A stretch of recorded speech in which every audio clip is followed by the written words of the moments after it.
So guys, one of the things I gotta say about these kind of gaudy, plasticky headsets is they look ridiculous. I mean, come on, admit it. Look at me. I look absolutely ridiculous right now. So there's one huge question that we're really trying to answer here, and that is this. Is a $20, $25 gaming headset on Amazon worth it? Now this one happens to come from a company that sounds like you'd pronounce it Onikuma, and they're calling the model the K1-B. So this guy is right in that $20 to $25 price range, and it's, you know, what you would probably expect. It's going to be a cheap headset. Now you might be wondering, why the heck would I review something like this? Because I've got a weakness for audio, and I've always wondered, how much money should you really spend on these guys? So there's some things though about this headset that honestly, I am not disappointed at all. Now, I did mention how these things kind of look a little ridiculous being on, but they do have a ton of gaming flair. You know, you're going to just have, it's going to be over the top gaming, and for some people that's not going to be awesome, but for others, they're going to enjoy that, and that's fine. This guy has a pretty easy adjustment band on it.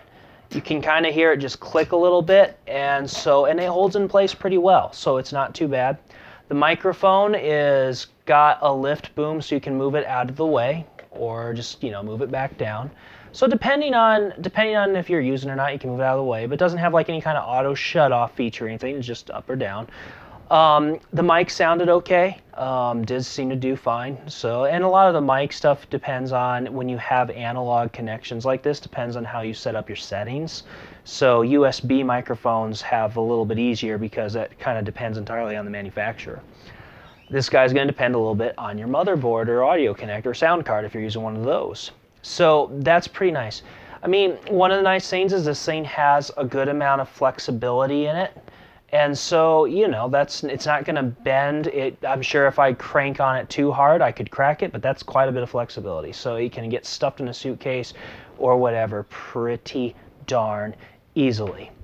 Sound-wise, this is everything I would have expected at $20 though, which is not a bad thing. I did not expect great sound at $20, but I could have been a lot worse sound.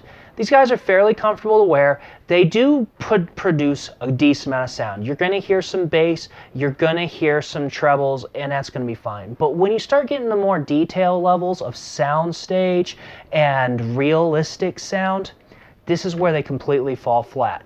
No pun intended, but they do sound flat compared to other audio headsets. So you're not going to get the greatest sound. If you're super finicky about sound, then you will be disappointed. But if you're not, then you're going to probably find, why should I spend a ridiculously high price tag? You're going to have just straight analog connections, and the USB is just for some lighting. You get a little bit of flare, straight audio. It's going to work, and it's going to be dirt cheap. Good to know. Let's go ahead and wrap this guy up real quick with where I think you should really be spending money if you're trying to get the right headset for yourself. Okay, so the ultimate question, should you buy a $20 to $30 headset? Well, obviously that's a big maybe. Here's a simple fact. Not everybody is super finicky about their sound. Some people are like, hey, if it makes enough sound and I can hear some bass, I'm okay with it.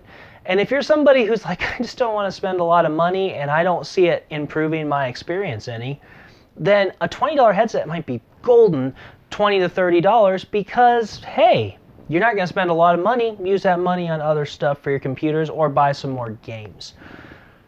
Should I spend more money? Well, that's a good question. Here's where I'm at. I am super finicky about sound. Am I going to keep using these guys? No.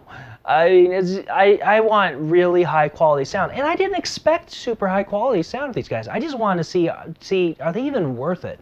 I do think they're worth it for people who aren't trying to flirt around with being an audiophile.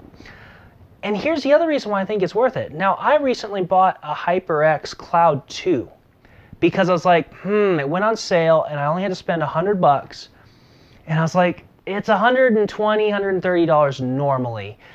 This should be a really, really good headset. And guys, is it better? Oh, definitely. HyperX, clearly, way better sound quality. Is it as good as I was wanting it to be? No. I spent $100 on a headset and I came away disappointed because it didn't quite have enough of a bass punch as I wanted. The bass is just a little too soft. And I don't want my bass to be overbearing either, but I love it when I have a deep, full, rich bass. And I didn't feel like I got that with the HyperX SoundCloud 2. Now, the HyperX had more of their studio grade, which I believe is the Cloud S, that I got to trial run when I was up at CES a couple years back. That one sounded amazing. So that's $150 though. And I guess that's the thing I'm trying to say, guys.